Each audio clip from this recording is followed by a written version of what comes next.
Hi everyone, my name is Wagner Landgraff, and in this presentation I'm going to talk about TMS Aurelius. Aurelius is an ORM framework for Delphi. ORM stands for Object Relational Mapping, which is a technique to map your objects to the database. So usually the tables in your database will hold information about classes you have in your application. Records to objects and columns represent properties and fields of those objects. There are many advantages of using an ORM framework. Usually you write your business rules using objects instead of dealing with SQL. So your client becomes more abstract in the sense that you can easily switch between different database servers, and you don't have to deal with specific SQL syntax and remembering table names and field names. So you just code with a higher abstraction level, which is your classes and objects. With TMS Aurelius, which is an ORM framework, you can have multi-database applications because Aurelius supports all the popular databases like MySQL, Oracle, Firebird, Interbase, and it works with Windows, Mac, iOS, and we are working now to support Android. And you can also use many different database access components like DB Express and FireDuck, or even more third-party components. It supports REST, it has built-in JSON serialization, and data binding using either live bindings or a specific Aurelius dataset. My intention now is to show an ORM application using TMS Aurelius step by step. The application is already written, so I'm not spending time here writing code and designing forms, but I have splitted it in several steps that show how the application evolves since its initial step until it's complete, so we can follow the idea behind building such applications. The application I'm going to show you is an issue tracker application, and in this step the application only implemented the users. So there is a form here for listing users and a form here to edit users. So since we are working with an ORM framework, the main part of the code is the part that declares the classes. So here is our entity classes, our business classes for this application, and we just have, it's a simple application, so we have just users, projects, and issues. So for example, issue belongs to a project, here is assigned to a user, here, and other than this are just simple properties like ID, subject, description, two enumerated properties for priority and status, and one property here that is a list of objects for the comments for the issue.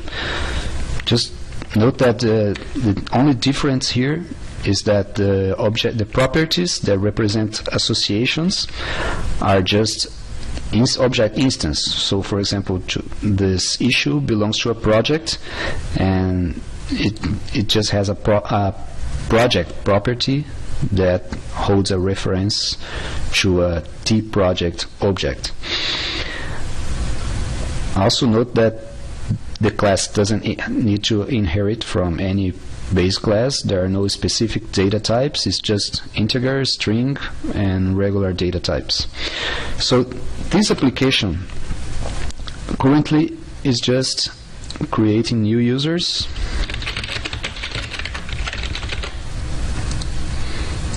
and allows you to edit it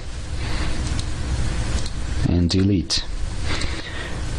But it's not saving yet in a database or in any persistent storage. So the user is gone after I close the form. How it's written, how the classes are used.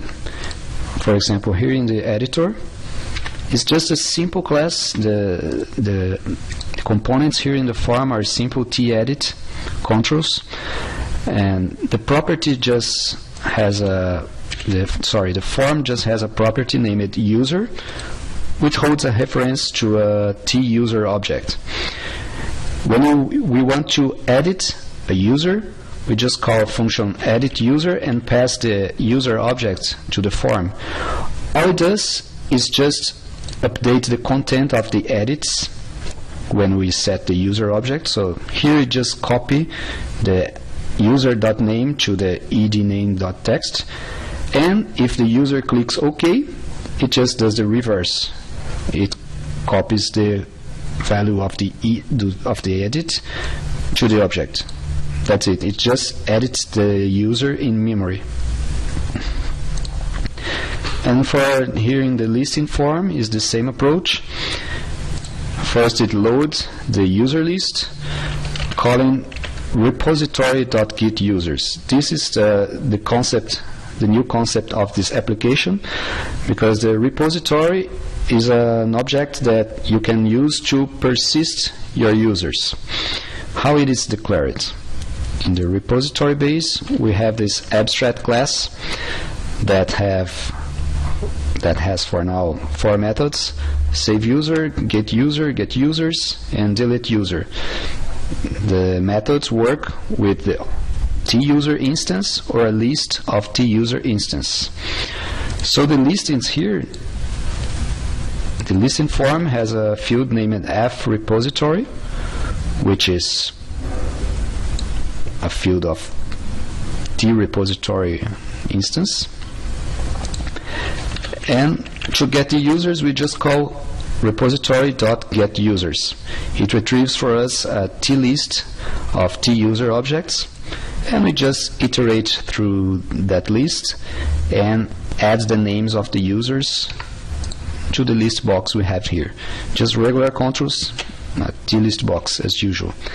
And for example, to create a new user, we create an instance of t-user object, pass that instance to our user form that edits the user object, and if the user clicks OK, we call save user method from our repository. How it is working now and why it's not saving? Because I have implemented a t-memory repository for now. That it's not the scope of this presentation, but it just holds all the users in an internal dictionary. So that's why it's working, but it does not persist anywhere because the user objects are just in a dictionary. In the next step, I'm going to show you how to use Aurelius to persist these objects in a database.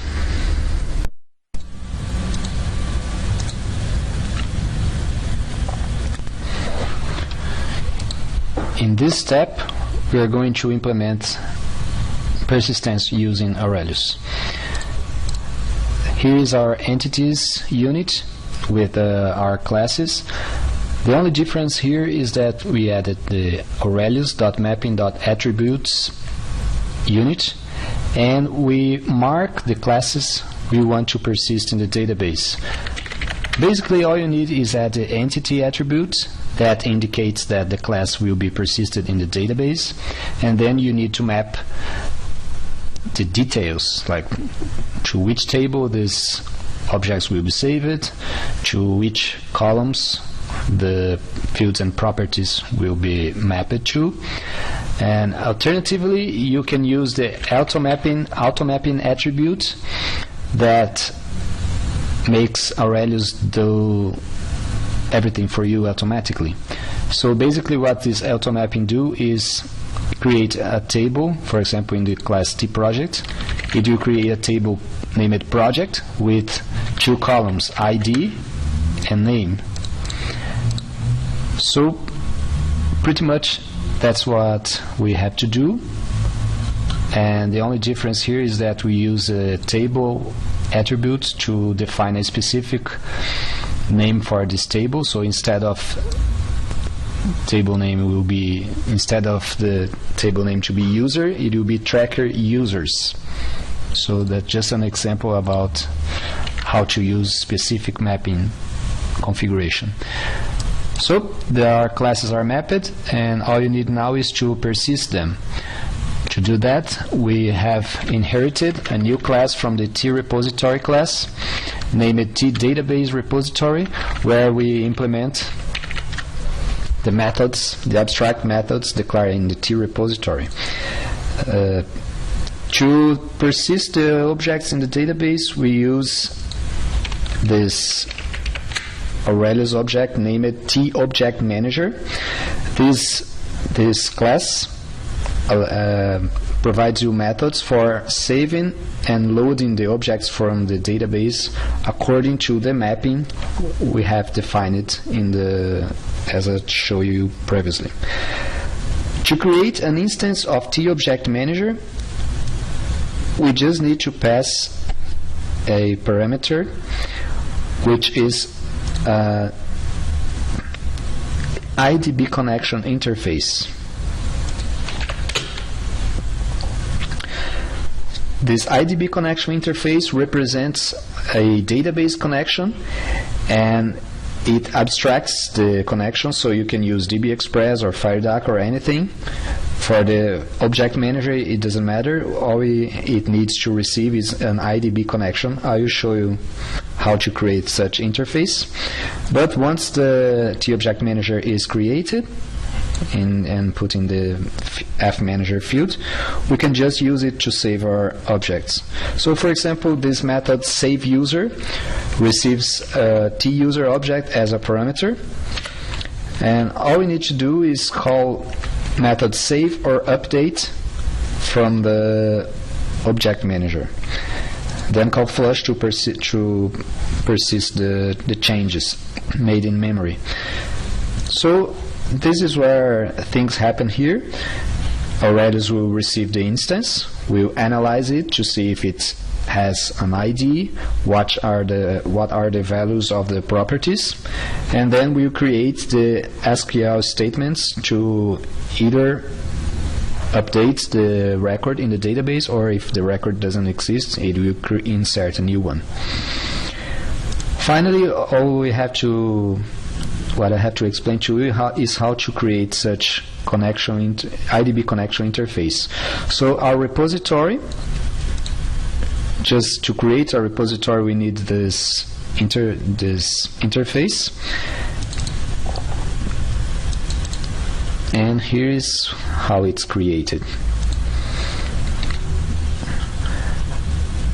This is the SQLite factory, the class I created to create the database repository, and here is the method getConnection. This getConnection calls this adapter that creates an interface, the IDB connection interface, based on a SQLite file name. So the database will be created here, and the IDB connection interface can be used anywhere to create the object managers.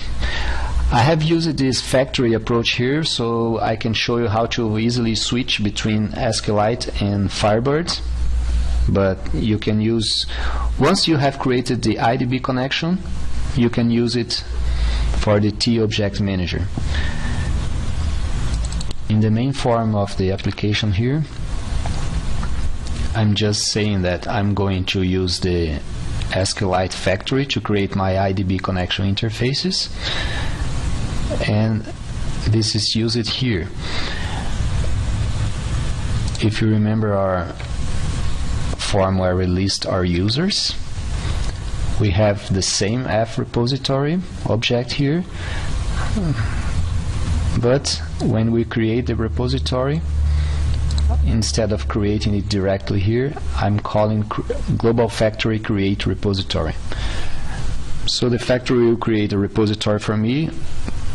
In this step we are using SQLite, but we can change it later.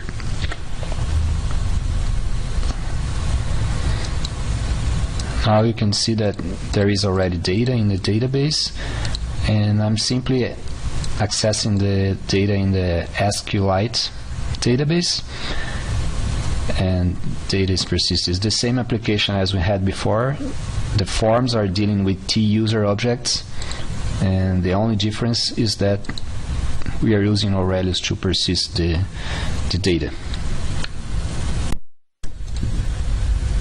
Let me open step 4.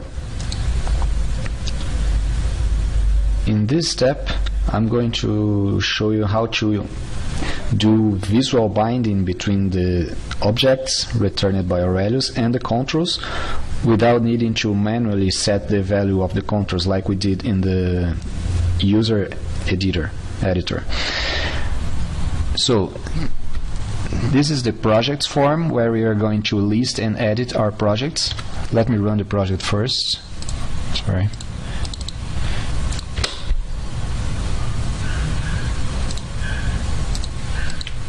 So here is the list of our projects. It's just a name, and we can delete projects here and include new ones. So how it works? Let's see the code first. In the form create, we just create our repository using our global factory, so you know that the repository will be created correctly. And then we retrieve a list of T-project objects from our repository. Here's the declaration of this method. It's just retrieve a T-list with our T-project instances. And then we define that this list of T-project will be the source of the data source for our Aurelius dataset, which means that the dataset will use the T-list of T-project objects as if it was our database data.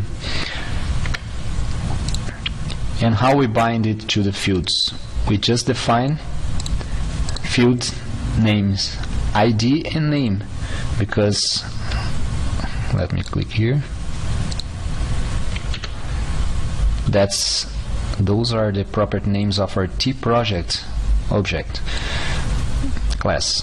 So the T-project class has properties ID and name, and we can add a T-integer field for ID and T-string field for name. So the binding will be done automatically. Once the dataset has the instance, the object instance in memory, each object instance will be a record in the dataset, and each field will retrieve its value from the property of the dataset. Finally, for saving the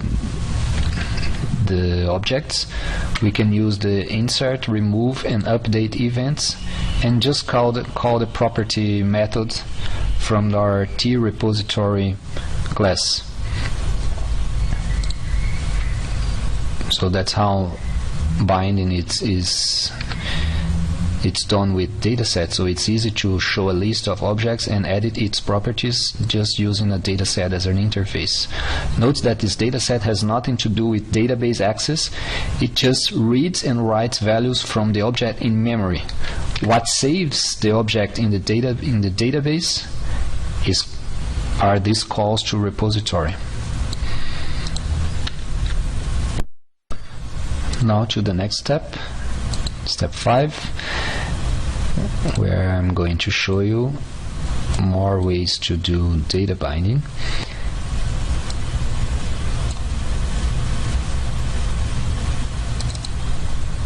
In this step, we have implemented the form that will edit the issue values. Let me run the application first. Sorry.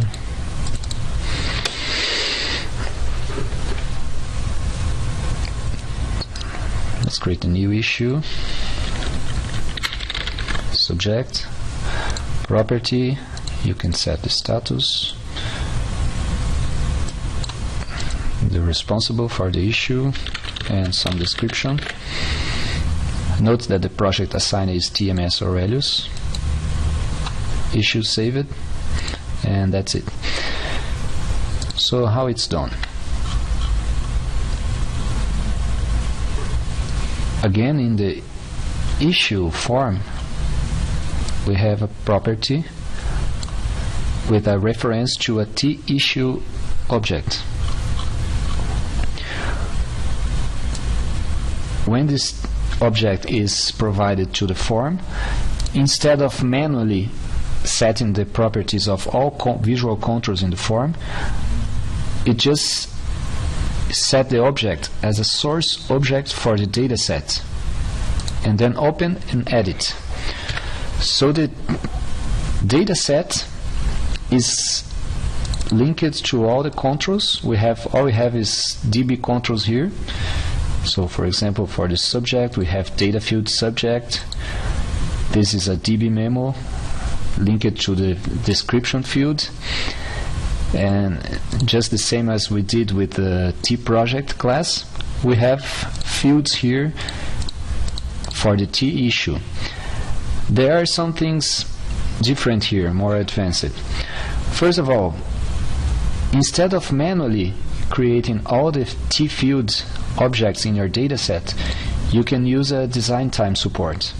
To add design time support, you must create a package, as we did here, that just includes all the classes you have in your application that are entity classes, Aurelius classes. So once this package is compiled, I can use it in my datasets to retrieve metadata about the class. Let me give you an example. I'll drop another data set in the form and use load field definitions. So we need to define the package here.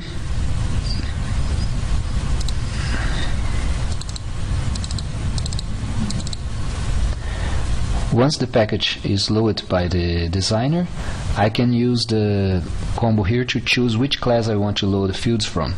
In this case, T-issue. Note that if I open the loader again, I don't need to choose the BPL. It's saved here in my IDE and I can reuse it whenever I want. So the T-issue information is loaded, and if I load the fields editor here, you see that it already retrieves for me the fields that represent the properties in my T-issue class. So that's pretty much what was done here in the dataset issue. Let me just delete here. Let's see what's defined here. The subject, description are regular fields, so you can edit directly. Just as the priority field here, we have the enumerated type. Note that, let me show you here, the priority property is an enumerated type. So in the field, you have an integer value. You can see that it's an integer field. So it has the value, the ordinal value of the enumerated type. That's why we can use it here in the radio group to define priority and status. Also, in our project here, our T-issue belongs to a project, and that's represented by the project property that has a reference to a T-project object. So how do you display the TMS Aurelius name here, the project name? That DB test is linked to a field name named project.name. So you can use, with Aurelius dataset, you can use dotted names for the field names, and when you use dotted names, it just represents sub-properties of the property. There is no limit for the level, so you can have, for example, issue.project dot any other property in the project dot, and there is no limit for the level of number of sub-properties you can use. Finally, here we have a lookup combo box that we use to choose the user to where this issue will be assigned to. This works just as a lookup combo box in regular Delphi database application. You have to assign it to a lookup field. So the combo box is linked to assigned to name, and assigned to name is a lookup field, as you can see here,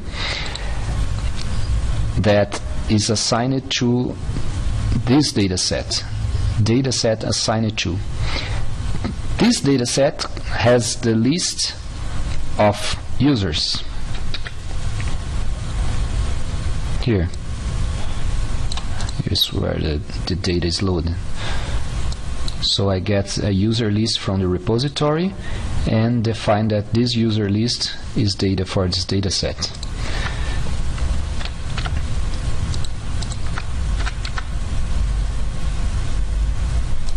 Then I link these fields to the lookup.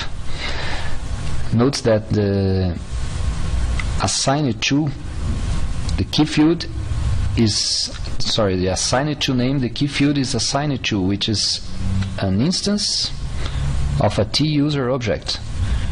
So the lookup works fine and retrieves the object instance from the other data set, and as you saw when I run the application, it works very well. In the next step, I will show you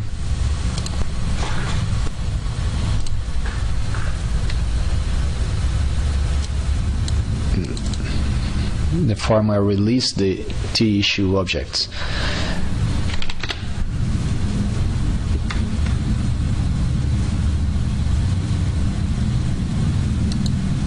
So now I have a list of T-issue objects, and we can choose the project.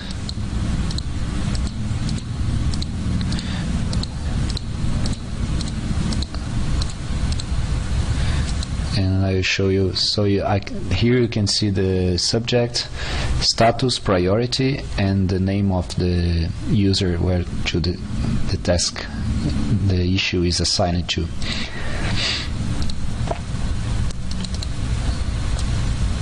The new things here are the enumerated fields.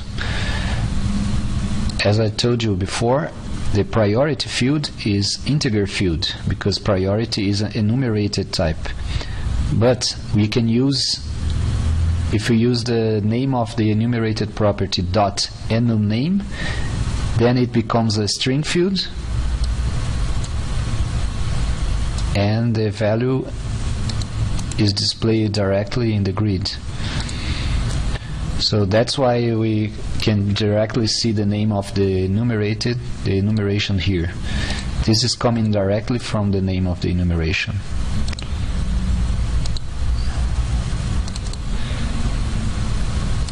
These names. Also, when we change the combo here, we call this update issue list, which goes to the repository and call the method get project issues and retrieves the selected project.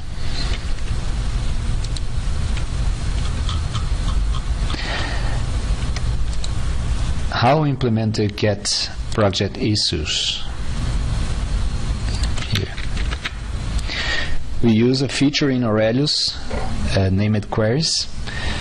So instead of just finding an object by the ID, I can execute a query here.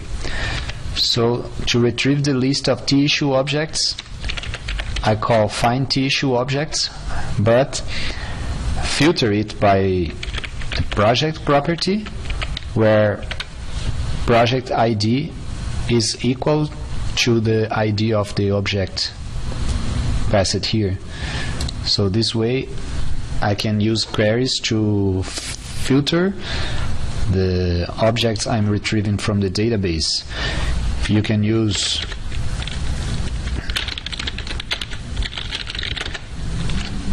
many operators here, like equals, greater than, greater or equal, is new, is not new, or. So you have many options here, and the interesting part is that Aurelius does not perform the filtering on the client side, but instead it generates the correct SQL statement that will execute in the server. So the database server will, as usual, perform the filtering and retrieving the objects for you.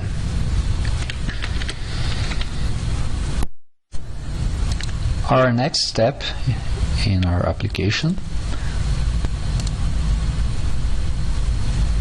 will show how to create master detail. If you remember, our tissue class has a property comments that holds a list of t-issue comment objects. One issue comment object is just hold property date and comment and the user who made the comment. We are going to allow our application user to edit the comments here. In our old issue form, we have added a new TDB grid that will hold the comments, and we added a new dataset, name it dataset comments. And the difference here is that this dataset is linked to a master dataset through a dataset field. This field, dataset issue comments, is created here.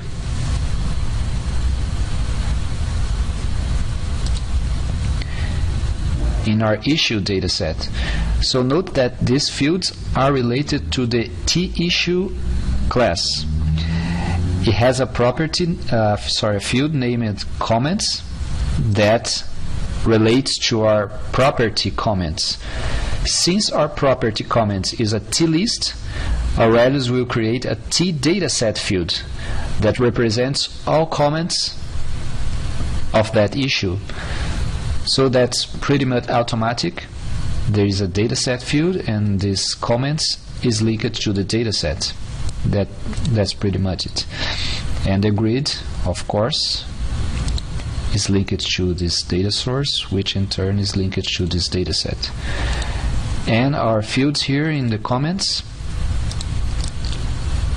are also related to the properties of our t-issue comment class. So we have the ID, the date of the comment, the content of the comment, the user, and the username, so we can display in the grid.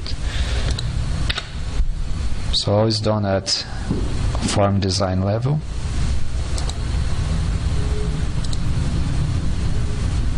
And we can add new comments here.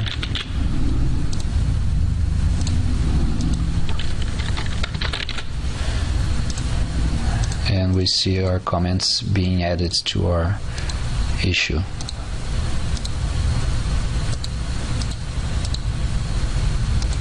That's it. Just for illustration, when I double click a grid here, as you have noticed, there is a new form to edit the issue, but this form is just created without any binding because it's just a comment field. So just assign the comment property to the memo lines so you can edit. So that's it.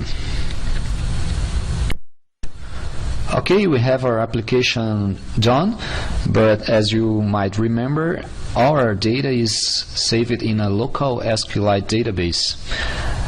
In the next step, we are going to scale our application and save data in a Firebird database. How it's done? Well, the main change here is that we use it. We are creating a global factory as a TSQLite scenario factory, and we are just going to use the new class tFirebird scenario factory. Remember that this factory just is used to create a repository. This is the simple line that we use it to change our database, and we just have to check this new class created here. It just has a method named create repository. It's just create the same database repository that requires an IDB connection interface, and this get connection retrieves this interface for us. So this is how the interface is retrieved. We use, instead of using a direct SQLite adapter, we are using a DB Express adapter. This DB Express adapter needs as a parameter a TSQ connection component that is just created here, just as an usual DB Express application. We have our connection, our params here configured, and that's how the interface is retrieved. This is how Aurelius uses existing database access components like FireDuck, DB Express, and third-party ones. It comes to predefined adapters for those. So usually to retrieve a IDB connection interface to connect to a database is just a single line of code where you create an adapter and you use the existing database component that you use to connect. So for DB Express you just pass the TSQL connection. For FireDuck you just pass the TFD connection. So that's pretty much it. One thing I forgot to mention is when I created the SQLite database, I didn't show you how to create the tables and columns in the database. Aurelius does it for you with the simple code. You create a database manager, and just as the object manager, the database manager needs the same IDB connection interface, so it knows to which database it's connecting to, and you just call update database. This update database will retrieve the existing schema in the database and check which tables and columns are missing from it, based on the classes you defined. And then you perform the create table, alter table, add column statements that you need to match the database structure with the existing mapped classes. So it's all automatic. As you continue creating new classes in your application, you can just call update database, and the tables will be created in the database with the proper fields. So that's what we needed to change. There is no change in the rest of the application because we don't use SQL statements. There is nothing specific to SQLite that we need to change to Firebird. So the same application now is connecting to an already existing Firebird database. I use it to test. So the projects are different, the users are different, and that's an example of an advantage of using an ORM, is that your application is a little more abstract, so it's easy to change the database servers. And also, as you're using objects and not data content from the database, you don't have a problem with data type mismatch, because that's your class. The ID will stay integer, name will stay string, and the framework, in this case Aurelius, will take care of doing the internal conversions.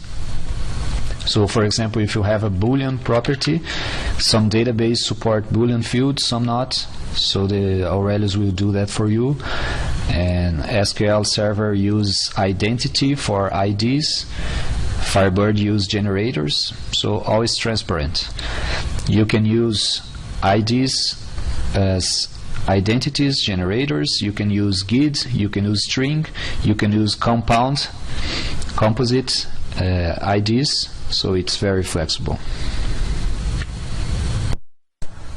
Finally, to conclude, I will show you the last step of our saga, that is creating a data snap server using Aurelius. So this is the new application I've added to our group, bug track server. It's just a regular data snap application. All of this was created with the wizard, and the key thing here is that these issue tracker methods that will be our methods we are going to provide as REST methods. We have used the same save user, get user, the same methods we have in our local connection. And to implement these methods at server side, we are going to use the same repository. And so, for example, when a client calls save user, we are going to call our repository and call save user. The main difference here is that our data snap server, instead of receiving a T-user instance, it will receive a JSON, the user as a JSON. And we can use the built-in JSON serializer and deserializer from Aurelius to automatically convert the JSON value received from client to a real T-user object instance, and then we can use that instance to save the user in the database. So pretty much everything is transparent because we use our JSON serializer from Aurelius. It takes care of Aurelius specific things like the mapping, the relationship between objects, so all the JSON is properly formatted to work fine with the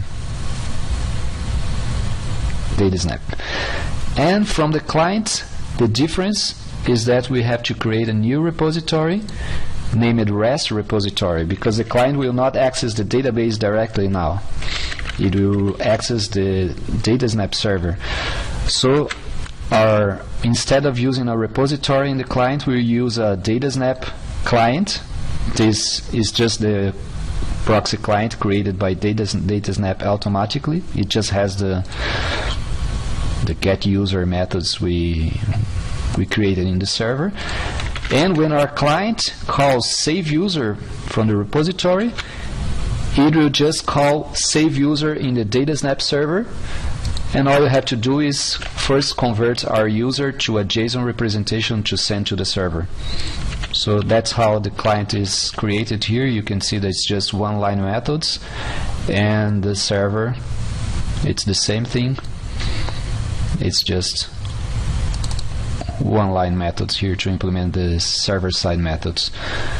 And if we run now, let's run the server and the client.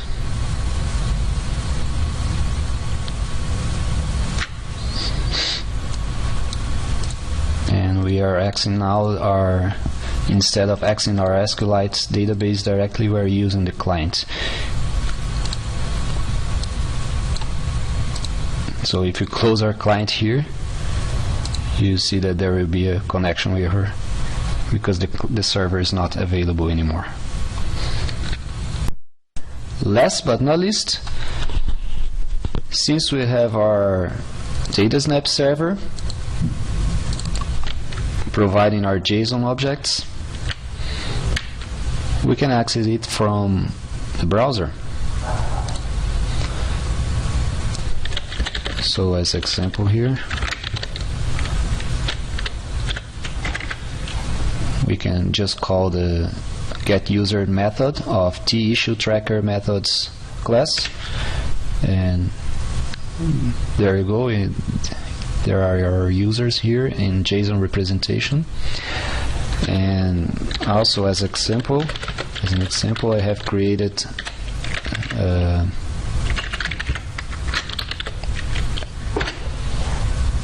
web page to search for issues and show it here using JavaScript. And if you look at the source code of this JavaScript that uses jQuery, we can see that the the code is pretty similar to the Delphi code actually. So when the user clicks the find button, we call server methods.getIssue, passing the ID, and the issue is returned as a JSON. So we just use the JSON properties here: ID, subject, priority, assign it to name, description, assign it to name here, the priority here, and to show it in the web page. And we can also call save issue to update the status here. So, for example, to close the issue, we just set issue.status equal to close it, and call server methods.save issue, and we can save our object from our JavaScript client. Cancel.